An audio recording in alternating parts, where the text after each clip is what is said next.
हिंद। देखिए डीआरडीओ द्वारा विकसित तपस ड्रोन के बारे में समझते हैं। ये पहले सर्वेलांस ड्रोन था, अब इसे हमला करने के लिए तैयार कर दिया गया है। ये अभी बेंगलोर में हो रहे एयर शो का ऊपर से एरियल सर्वेलांस किया है। इसका नाम तपस है। तपस का फुल फॉर्म होता है tactical airborne platform for aerial surveillance. तो टैक्टिकल का मतलब होता है कि बहुत ज्यादा दूरी नहीं, कम दूरी तक के लिए ये होता है। छोटे हमले को अक्सर लोग टैक्टिकल के नाम से हम लोग इसे जानते हैं। इसकी विशेषताओं के बारे में समझते हैं। ये एक्चुअल एक सर्वेलांस ड्रोन के रूप में इसे विकसित किया गया था, लेकिन अब इसे आर्मर ड्रोन के तौर पे तब्दील कर दिया गया। अमेरिका भी प्रेडिटर जो ड्रोन बनाया था वो पहले सर्वेलांस के लिए बनाया था, निगरानी के लिए। अब उसको क्या कर दिया, उसमें मिसाइल वगैरह लगा के हार्ड पॉइंट जोड़ के उसे घातक हथियारों से लैस कर दिया। आज दुनिया में सबसे ज्यादा तबाही वही मचा रहा है। तो ये जो हम लोग का तपस ड्रोन है, रुस्तम 2 का ये एडवांस वर्जन है, तो ये अब हमला करने के लिए भी तैयार रहेगा। इसे डीआरडीओ ने विकसित किया और बनाने की जिम्मेदारी एचएएल हिंदुस्तान से इसे आगे बढ़ाएगी। इसके नंबर ऑफ मतलब आर्मी, एयरफोर्स, नेवी सबके लिए इसका प्रोडक्शन को आगे बढ़ाया गया। लगभग 76-74 के आसपास में इसका नंबर को अभी मांगा गया है, हालांकि और इसके नंबर्स को बढ़ाया जाएगा। शुरुआती परीक्षण इसका कर्नाटक में हुआ था। कर्नाटक के शुरुआत में इसका कोलार में परीक्षण हुआ। दूसरा परीक्षण जो पूरा बढ़िया से ट्रायल किया गया चित्रदुर्ग में। यह अक्सर क्वेश्चन पूछेगा चित्रदुर्ग कहां है, कर्नाटक में। हालांकि पहले भी मिसाइलों के परीक्षण के लिए हमारे पास उड़ीसा का व्हीलर द्वीप, जिसका नाम ये कलाम द्वीप हो गया, उसके ऊपर है चांदीपुर और यहाँ पोखरन। ये 4 जगह याद रखिएगा, मिसाइलों के परीक्षण के लिए यह जगह है। इसके बारे में अब समझते हैं। देखिए इसकी लंबाई जो है वो 31 फीट है। इसकी लंबाई को 31 फीट रखा गया है, जबकि इसके डैनों की चौड़ाई को 67 फीट रखा गया है। यानी इसका डैना जो है विंग स्पैन ज्यादा है। जितना ज्यादा विंग स्पैन रहेगा वो हवा में उतना ज्यादा स्टेबल रहेगा। वो कोई भी चीज स्टेबिलिटी उसकी बढ़ जाती है। इसमें टर्बोप्रॉप टाइप के इंजन लगे गए हैं, जिसके फैन बाहर होते हैं। टर्बोप्रॉप इंजन के फैन क्या होंगे, बाहर रहेंगे। इसमें 3 ब्लेड दिए गए हैं घूमने के लिए, जबकि तुर्की का जो TB2 ड्रोन था उसमें 2 ही विंग्स थे, 2 ही फैन है घूमने के लिए। इसमें 3 फैन है।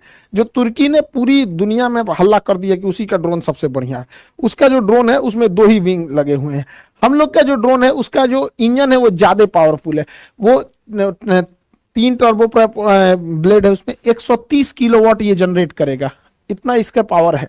जबकि तुर्की का जो TB2 ड्रोन था वो 75 किलोवाट ही जनरेट करता था। ये तुर्की का यही ड्रोन है जो अजरबैजान की लड़ाई में पूरी तरह से तख्ता पलट कर दिया था, या ये यूक्रेन की सेना का पूरा मदद किया था, यही TB2 ड्रोन। इस ड्रोन की जो सर्विस सीलिंग है, जब ऊंचाई होती है उसे सर्विस सीलिंग टेक्निकल भाषा में बोला जाता है, 35,000 फीट है। 35,000 फीट पे कमर्शियल जहाज उड़ते हैं। इसका मतलब ये जहाज की हाइट पे उड़ेगा, छोटे मोटे चीज नीचे से पकड़ भी नहीं पाएंगे। यहाँ पे इंडोरेंस जो है इसमें कितने देर तक उड़ सकता है, ये तो 18 घंटे की इसकी इंडोरेंस क्षमता है। रेंज जो है ये 1000 किलोमीटर तक जाकर हमला कर सकता है। यहाँ पे इसकी रफ्तार 350 किलोमीटर प्रति घंटा बताई गई है यहाँ पे। अभी इसकी रफ्तार, इंजन और स्मूथ होंगे। इसके खाली वजन, केवल मतलब जो जहाज का वजन है, इस ड्रोन जो है, इस ड्रोन का अकेले वजन 1800 केजी है, लेकिन यह ले जा सकता है 350 केजी का पेलोड। यहीं से इसकी एडवांसमेंट चालू होती है कि 350 केजी के हथियार को ये ले जा सकता है। जबकि तुर्की का जो TB2 ड्रोन था वो महज 150 केजी के ही वजन को ले जा सकता था। 150 केजी में वो 2 से 3 मिसाइलें ही ले जा सकता था, जिस वजह से उसे बार बार वापस आना पड़ता था। दूसरा, ये एक राफेल में मतलब 50 राफेल खरीद, इसको एक राफेल में ये 50 ठो आ जाएगा। और तगड़ा, इतना खतरनाक, जिसका कोई अभी रेट डिस्क्लोज नहीं होता है ये डिफेंस के चीजों की, इसलिए हम लोग इसका अंदाजा लगा सकते हैं, लेकिन ये बहुत सस्ता होता है। इसका रेट अभी किसी को एक्चुअल नहीं पता होता। तो 350 केजी का ये हथियार ले जा सकता है, TB2 ड्रोन से ज्यादा ले जा सकता है। हालांकि तुर्की भी अपने ड्रोन्स को एडवांस कर रहा है। इन ड्रोनों में हार्ड पॉइंट लगाए जाएंगे, 4 हार्ड पॉइंट्स लगाए जाएंगे, 2 इस विंग्स पे, 2 इस विंग्स पे। हार्ड पॉइंट उसे कहते हैं जहां पर हम हथियारों को अटैच कर सकते हैं। तो इसमें 4 हार्ड पॉइंट लगा दिए जाएंगे जहां से हम हथियारों को अटैच कर सके और फिर उससे हम लोग फायर कर सकते हैं।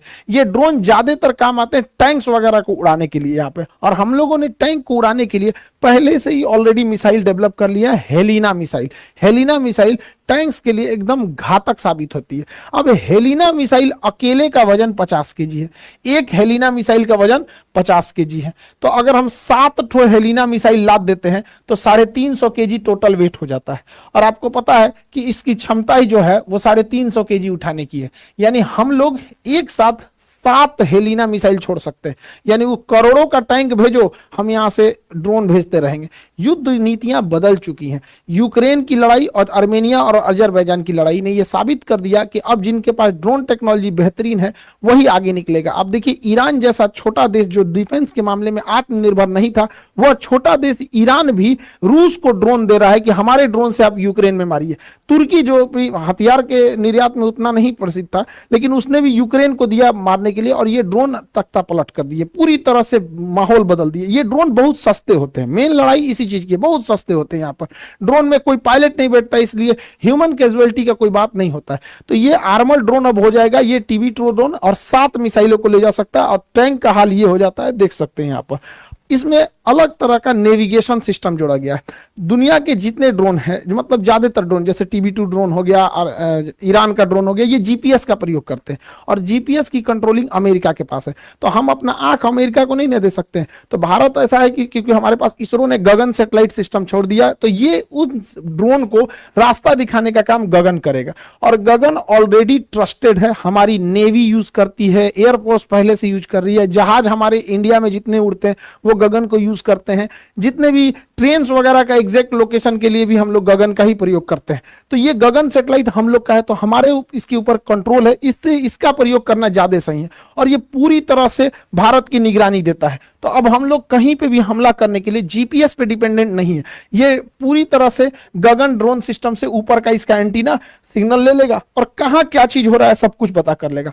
इवन कि ये आपस में लिंक भी होते हैं। अगर कोई कमर्शियल जहाज जा रहा है, इसको कुछ दिखाई दिया तो ये गगन को बता देगा, वो बता देगा ड्रोन को यहाँ पे। तो इन आपस में इंटरचेंज होने से रियल टाइम डाटा इजी पता चल जाएगा कहां हमला करना है कहां नहीं। अब जीपीएस में कोई डाटा मिल रहा है वो देर से मिलेगा। जैसे अगर किसी को बता दिया कि लखनऊ के ऊपर से एक जहाज जा रहा है, आधा घंटा बाद हम ये सूचना देंगे कि लखनऊ से जहाज जा रहा है, तो जहाज पता नहीं कहां जा चुका रहेगा आधा घंटा में। तो हमें जो भी जानकारी चाहिए रियल टाइम पे, अभी वो जहाज पिन पॉइंट कहां है। तो रियल टाइम डेटा के लिए हमारा गगन सिस्टम बहुत जरूरी है, और ये आपस में इंटीग्रेटेड है, सारी सिस्टम आपस में एक दूसरे से इंटीग्रेट है, जिससे हमें रियल टाइम डाटा लेने में इजी होगा। इसमें नेविगेशन सिस्टम में दुनिया का सबसे एडवांस नेविगेशन सिस्टम डाला गया है यहाँ पे। इसके कैमरे में बिल्कुल एचडी क्वालिटी को, लेकिन एचडी क्वालिटी ये देखने के काम में आता है। युद्ध में कितना अच्छा देखते हैं ये मतलब नहीं, जब दुश्मन को देख लेंगे तो आप भी दुश्मन को मार देंगे और दुश्मन भी आपको मार देगा। या सारी लड़ाई आज बियॉन्ड विजुअल रेंज है, हमारे नजरों से दूर की लड़ाई हो गई है, छुप के लड़ाई हो गई है, अंधेरे में हो गई है। तो अब वो एचडी काम नहीं आने वाला लड़ाई में, अब टेक्नोलॉजी काम आएगी। तो उसमें क्या काम आएगा, देखिए नाइट विजन यहां नीचे सर्वेलांस के लिए लगाया गया है। इसमें नाइट विजन भी दिए गए हैं और साथ में इसमें थर्मल कैमरा भी दिया गया है। देखिए नाइट विजन होता है कि हमें अंधेरे में देखने की सहूलियत दे देता है नाइट विजन, जबकि थर्मल कैमरा ऐसा नहीं होता है। थर्मल कैमरा हम गर्मी को भांपता है, कहाँ का टेम्परेचर ज्यादा है उसको गर्म करके दिखाता है। जैसे ये हिरन है, इनका टेम्परेचर ज्यादा था तो इनको इस कलर से दिखा दिया, बाकी के पेड़ पौधों का टेम्परेचर कम था तो उसको अलग कलर से दिखाया। तो ये होता है थर्मल कैमरा और ये होता है नाइट विजन। अमूमन ऐसा लगता है कि जब नाइट विजन कैमरा ही है तो थर्मल की जरूरत क्या है। देखिए नाइट विजन से अच्छा थर्मल होता है। रीजन क्या है, अगर इन हिरन को ऊपर एगो तिरपाल ओढ़ा देते हैं या चादर से ढक देते हैं, या हिरन के जगह अगर फौजी रहते हैं ढक लेते हैं अपने आप को, तो नाइट विजन उसे नहीं देख पाएगा कि इसके अंदर आदमी है। और यही काम आ जाता है थर्मल कैमरा। अगर आप इनके ऊपर चादर से ढक भी देते हैं तो इनके बदन की गर्मी थोड़ी ना खत्म हो जाएगी, तो ये गर्मी को पहचानता है। इसलिए थर्मल कैमरा ज्यादा अच्छा होता है ये क्या नाम है डिफेंस के मामले में नाइट विजन से। लेकिन कब किसकी जरूरत पड़ रही है तो नाइट विजन में भी देख लेगा, दिख रहा है, थर्मल में भी देख रहा है, एकदम एक्यूरेट पता चल जाएगा। तो ये दोनों सिस्टम इसमें लगा के दिया गया है हमारे तपस ड्रोन में। निगरानी इसके जो नेविगेशन सिस्टम है